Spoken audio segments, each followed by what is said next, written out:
General Raheel کے اعزاز میں وزیراعظم ہاؤس میں الوداعی تقریب، نواز شریف سے 1-on-1 ملاقات بھی ہوگی، نئے آرمی چیف کی تقرری پر مشاورت کا امکان۔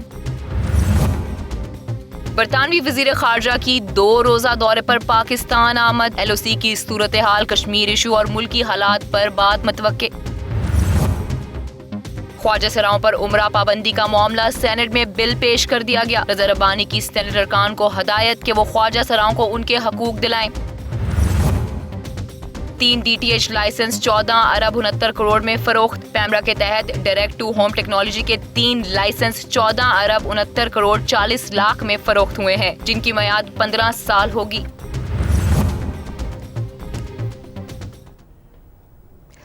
السلام علیکم، میں ہوں علینا الیاس اور میرے ساتھ موجود ہیں انجم رشید صاحب، جنہیں کسی تعارف کی ضرورت نہیں ہے، اور آج ہم بات کریں گے LOC کے حوالے سے کچھ بات چیت کی جائے گی، اس کے ساتھ ساتھ راحیل شریف صاحب کے حوالے سے کچھ بات کی جائے گی۔ کافی مصروف ہیں آج وہ، انہوں نے کافی وزٹس بھی کیے ہیں اور ابھی ان کا ڈنر ہے وزیر اعظم کے ساتھ۔ پہلے کہا گیا تھا کہ ظہرانہ ہوگا اور کہا جا رہا ہے کہ اس ڈنر میں شاید بات کی جائے کہ آنے والا آرمی چیف کون ہوگا۔ جی آج فائنل ملاقات ہے، آخری ملاقات ہے ان کی پرائم منسٹر کے ساتھ۔ پچھلا پورا عرصہ جو ہے وہ ان کی ملاقاتیں رہیں اور اس سلسلے میں مختلف خبریں بھی آتی رہیں، دونوں طرف سے جو ہے وہ معاملات کو بہت زیادہ اچھے اور خوشگوار نہیں رہے، لیکن بہرحال یہ آخری ملاقات ہے پرائم منسٹر سے چیف آف آرمی اسٹاف کی، چیف آف آرمی اسٹاف کے طور پر۔ ٹھیک ہے، اچھا، چیف آف آرمی اسٹاف جو ہے وہ ان کے جانے پہ بہت سے لوگ پاکستان میں افسردہ بھی ہیں، اور افسردہ اس لیے ہے کہ راحیل شریف صاحب نے ایک بہت ہی امپورٹنٹ کردار ادا کیا ہے پاکستان کے اندر،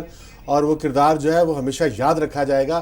آپ کو پتہ ہے کہ 2007 کے بعد، 2007 کے بعد جو ہے پاکستان میں دہشت گردی شروع ہو گئی تھی، اور پاکستان میں ایک خوف طاری تھا کہ دہشت گرد جو ہیں وہ جہاں چاہیں، جب چاہیں اور جیسے چاہیں وہ بم پھاڑ سکتے ہیں، وہ گولیاں چلا سکتے ہیں، وہ قتل کر سکتے ہیں، جس کو چاہے وہ رون سکتے ہیں، جس پہ چاہے وہ چڑھائی کر سکتے ہیں۔ ایک خوف تھا، اور خوف کی حالت یہ تک آ گئی تھی کہ پاکستان میں یہ خبریں چھپنے لگی تھیں کہ اسلام آباد کے گرد دہشت گردوں نے گھیرا تنگ کر دیا ہے، مطلب اسلام آباد پر قبضے کی باتیں جو ہیں وہ میڈیا میں آنے لگی تھیں، اور اسلام آباد جو ہے وہ خطرے میں محسوس کیا جانے لگا تھا، اور طالبانائزیشن کا ایسا خوف تھا کہ ایسے لوگ لاہور میں باتیں کر رہے تھے، لوگ کراچی میں باتیں کر رہے تھے کہ طالبان ٹیک اوور کر سکتے ہیں یا نہیں کر سکتے، طالبان جو ہے وہ شہر پہ قبضہ کر سکتے ہیں نہیں کر سکتے، اور پاکستان جو ہے وہ عراق اور شام اور افغانستان کی شکل اختیار کر سکتا نہیں کر سکتا، اور اس طرح سے خوفناک سین تھا دہشت گردوں کی وجہ سے۔ اور جو ہمارے سابق آرمی چیف تھے اشفاق پرویز کیانی صاحب، انہوں نے یہ آپریشن شروع نہیں کیا، حالانکہ بہت دباؤ تھا اور بہت میڈیا کا بھی پریشر تھا، لیکن انہوں نے راہ راست تو راہ نجات تو انہی کے دور میں آغاز ہوا تھا نا؟ نہیں، وہ سوات کے، اچھا شمالی وزیرستان کی بات، لیکن پورے ملک کے اندر جو ہے وہ طالبان کے خلاف آپریشن کی باتیں نہیں ہو رہی تھی، اور کوئی طالبان کے خلاف بات نہیں کرتا تھا، وزیر اعظم بات نہیں کرتے تھے، میاں نواز شریف بات نہیں کرتے تھے، عمران خان بات نہیں کرتے تھے، بلکہ ایسی باتیں کی جاتی تھی کہ انہیں کسی طرح سے خوش رکھا جائے یا انہیں ناراض نہ کیا جائے، کیونکہ ان کا خوف اتنا تھا کہ اگر وہ ان کے خوف سے جو ہے وہ پورا ملک لرزا تھا، اور میاں نواز شریف نے ان سے مذاکرات بھی شروع کر دیے تھے، مذاکرات کے لیے ٹیمیں بنائی تھیں، اور مذاکرات کے دوران جو ہے جب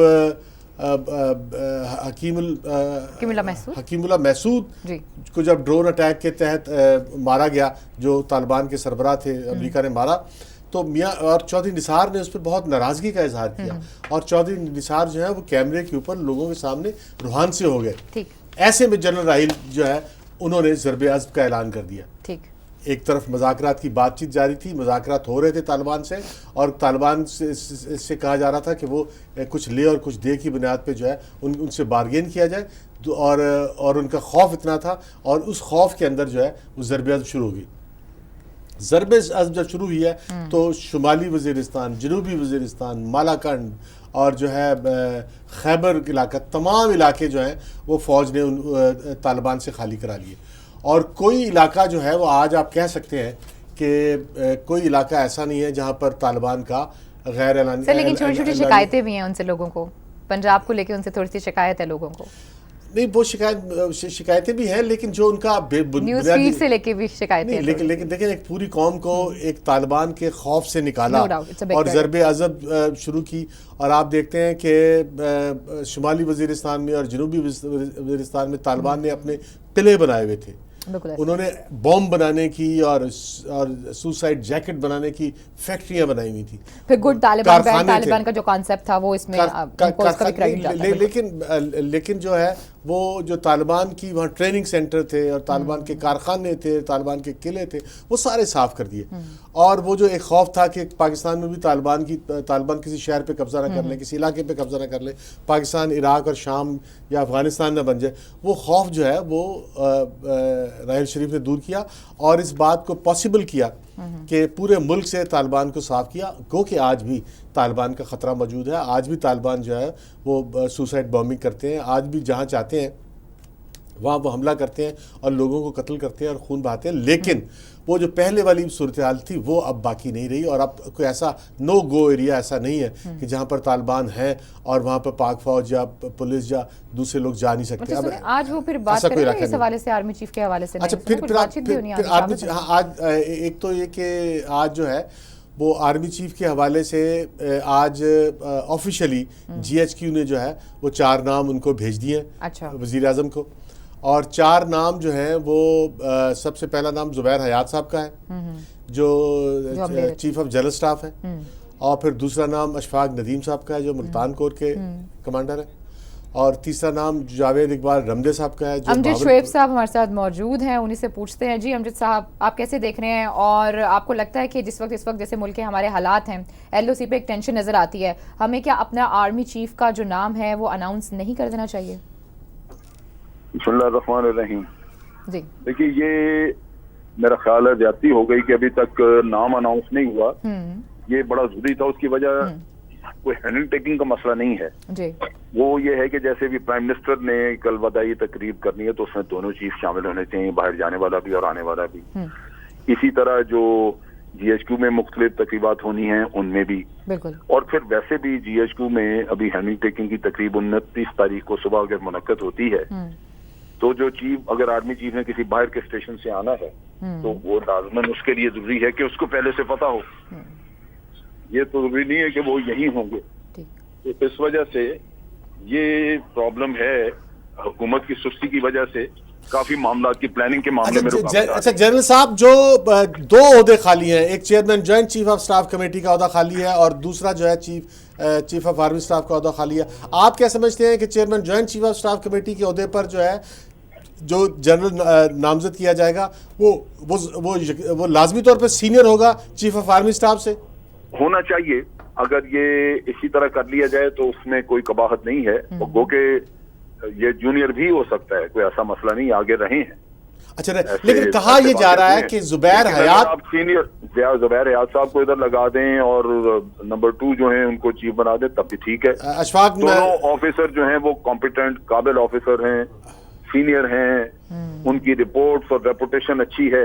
جنرل صاحب آپ نے تو نام تجویز کر دیے, ایک تو زبیر حیات صاحب chairman joint chief of staff committee کے لیے, اور نمبر 2 آپ نے اشفاق ندیم کا نام لے دیا. جی میں نے تو سینیورٹی کے نقطہ نگاہ سے کہا نا, کیونکہ وہ دونوں ٹاپ پہ ہیں, 2 یہ سینئر ہیں. آفیسر چاروں بہت اچھے ہیں, جو 4 رن میں ہیں وہ چاروں آفیسر بالکل کمپیٹنٹ ہیں کہ ان کو لگایا جا سکتا ہے. لیکن جب ویکینسی 1 ہے یا 2 ہوں تو پھر آپ نے تو اس میں سے کچھ نہ کچھ مقابلتاً فیصلہ کرنا ہوگا نا دیکھ کے.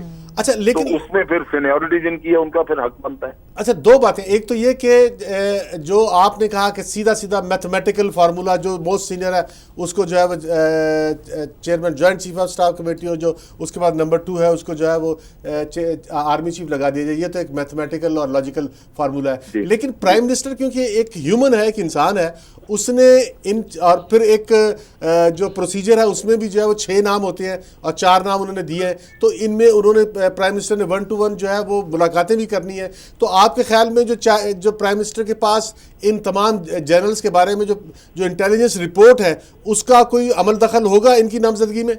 بالکل ہوتا ہے. یہ انٹیلیجنس رپورٹ لیتے ہیں آئی بی سے, جو سول انٹیلیجنس ادارہ ہے اس سے لیتے ہیں, اور وہ دائیں بائیں سونگتے پھرتے ہیں. لیکن اصل چیز یہی ہے کہ اگر چیف آف آرمی اسٹاف جو چاہ رہے ہیں, جن کا بھی اس ادارے سے واسطہ نہیں رہے گا, انہوں نے ان حضرات کو, ان کی لیڈرشپ کوالٹیز کو بڑا قریب سے دیکھا ہوتا ہے, اور اگر مشاورت کرنی ہو تو ان سے مشاورت کرنا میں سمجھتا ہوں زیادہ مفید ہے ادارے کے لیے بھی اور حکومت کے لیے بھی.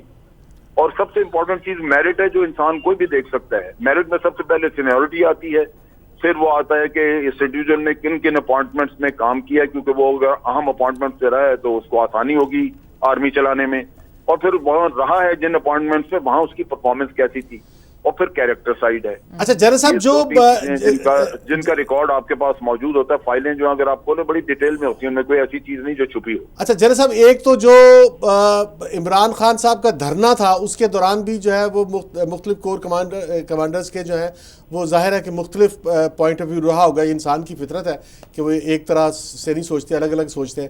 تو ایک تو وہ دھرنے کے دوران جو لوگوں کی سوچ تھی, اور اس پہ جو آئی بی نے رپورٹ کیا, کیا اس کا بھی دخل ہوگا؟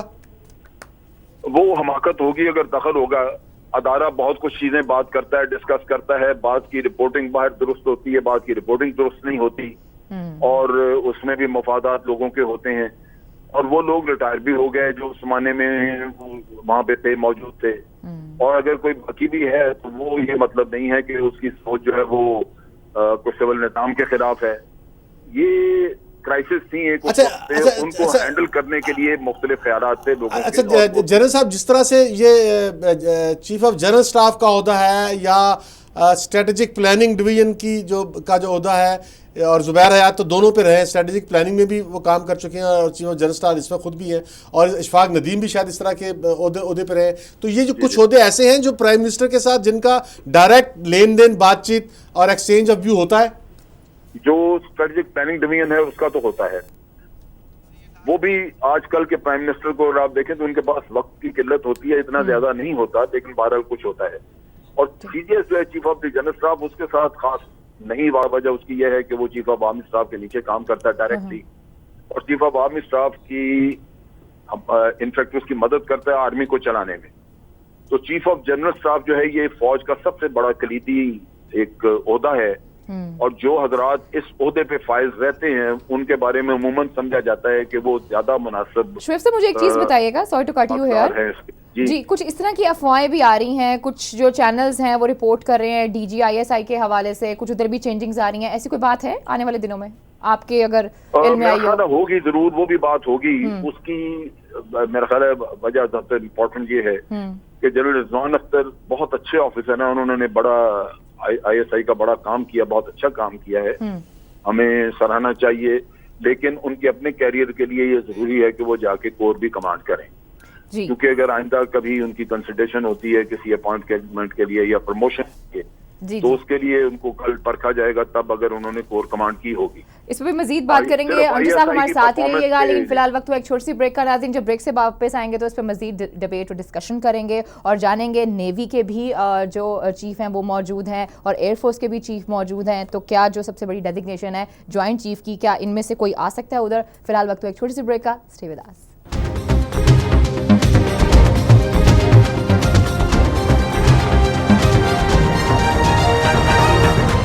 ویلکم بیک ناظرین, ایک دفعہ پھر آپ کو خوش آمدید کہتے ہیں, اور اپنی جو نیکسٹ سٹوری ہے اس کو شامل کرتے ہیں. لیکن اس سے پہلے انجم صاحب آپ کامنٹ کرنا چاہیں گے پریویس سٹوری پہ؟ ہاں, آج کیونکہ سیدہ عابدہ حسین صاحبہ ہمارے ساتھ ہیں, پاکستان کی سابق سفیر ہیں, اور پاکستان کی ایک بڑی انٹلیکچوئل ہے, اور ایک پولیٹیکل بھی اور انٹرنیشنل افیئر پہ بھی ان کی بڑی گرپ ہے. لیکن آج بورس جانسن وزیر خارجہ ہیں برطانیہ کے, وہ پاکستان آئے ہیں, اور تھریسا مے جنہوں نے وزیر اعظم کا عہدہ اب سنبھالے بھی کچھ ماہ گزرے انہیں, یہ ان کی طرف سے پہلا کانٹیکٹ ہے پاکستان کے ساتھ. تو آج میں سیدہ عابدہ صاحبہ سے پوچھوں گا کہ بیگم صاحبہ آپ کیسے دیکھ رہے ہیں کہ یہ جو اس موقع پر بورس جانسن کا جو دورہ ہے اس کی کیا امپورٹنس آپ کی نظر میں ہے؟ میں سمجھتی ہوں کہ جی یہ بڑا اہم دورہ ہے. یہ بورس جانسن ایک دلچسپ شخصیت ہیں اور بڑے کامیاب میئر آف لندن رہے.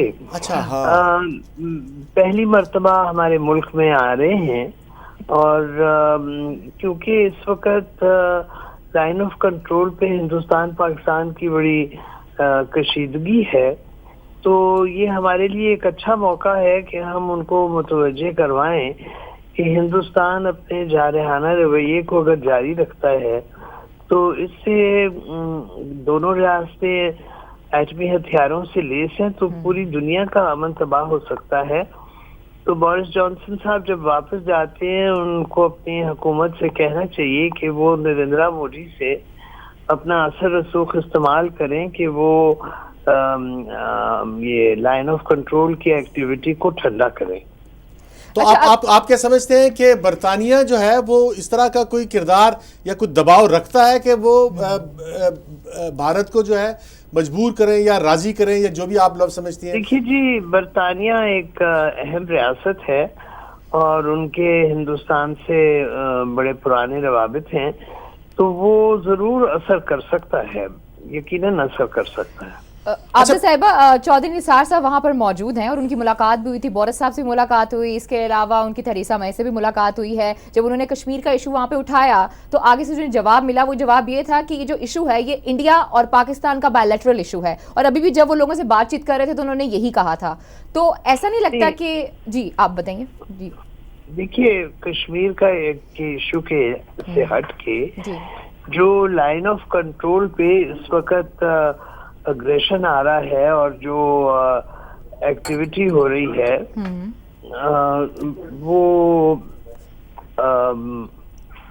اس کو تو ٹھنڈا کرنا ہے نا. جی اچھا بیگم صاحبہ ابھی جو ہے وہ کچھ دن پہلے جو ہے وہ ہندوستان میں الیکشن ہوئے ہیں بہت سی صوبائی اور نیشنل اسمبلی کی سیٹوں پر، اور ابھی فروری میں جو ہے وہ بھارتی پنجاب کے صوبائی الیکشن ہونے ہیں اور یو پی کے الیکشن ہونے ہیں مارچ میں. تو آپ کیا سمجھتے ہیں کہ بھارت کا جو لائن آف کنٹرول کو گرم رکھنا ہے اس کی وجہ اس کے اپنے انٹرنل الیکشن ہو سکتے ہیں؟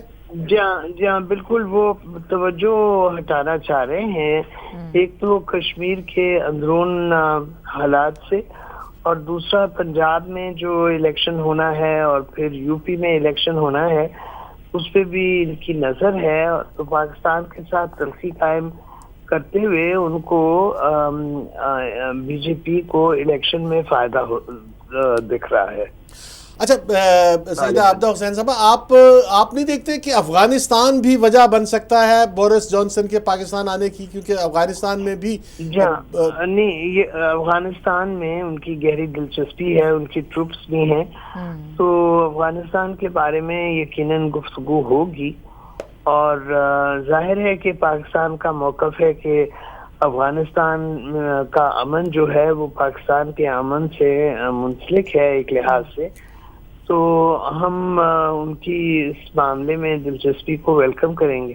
اچھا آپ نہیں سمجھتے کہ چودھری نثار نے جو شکایات کی ہیں، ایک شکایت تو بڑی واضح سی نظر آتی ہے کہ انہوں نے کہا ہوگا کہ الطاف حسین صاحب برطانیہ میں بیٹھ کے پاکستان کے خلاف جو ہے وہ زہر اگلتے ہیں اور پاکستان کے اندر جو ہے تشدد کو جو ہے وہ ابھارتے ہیں. تو یہ جو شکایت ہے شاید اس شکایت پر بھی بورس جانسن کو یہاں پہ آ کے جواب دیں گے. بورس جانسن کے ساتھ یہ الطاف حسین کا ایشو تو یقیناً ٹیک اپ ہوگا اور ان کو اپنی حکومت کا موقف جو ہے وہ اس کی وضاحت کرنی ہوگی. اچھا برطانیہ میں جو ہے وہ الطاف حسین کے خلاف ایک مقدمہ بھی چل رہا ہے جس میں جو ہے وہ ڈاکٹر عمران فاروق کا قتل ہے، اور کہا یہ جا رہا ہے کہ کہ برطانیہ جو ہے وہ کسی اپنے سیاسی وجوہات کی بنیاد پر جو ہے یا اپنی انٹیلیجنس ایجنسی کے کہنے پہ یا اپنے خارجہ تعلقات کی بنیاد پر جو ہے وہ الطاف حسین کے مقدمے کو تیزی سے نہیں چلانا چاہتے. تو ایسا پاسبل ہے برطانیہ میں؟ دیکھیے ان کا جو کرمنل جسٹس سسٹم ہے وہ بڑا انڈیپینڈنٹ ہے، تو وہ ان کی سیاسی تقاضوں کے تابع قطعی طور پہ نہیں ہے. سو ڈاکٹر عمران فاروق کیس جو ہے وہ ان کی کرمنل جسٹس سسٹم کے مطابق ہی کنڈکٹ ہوگا.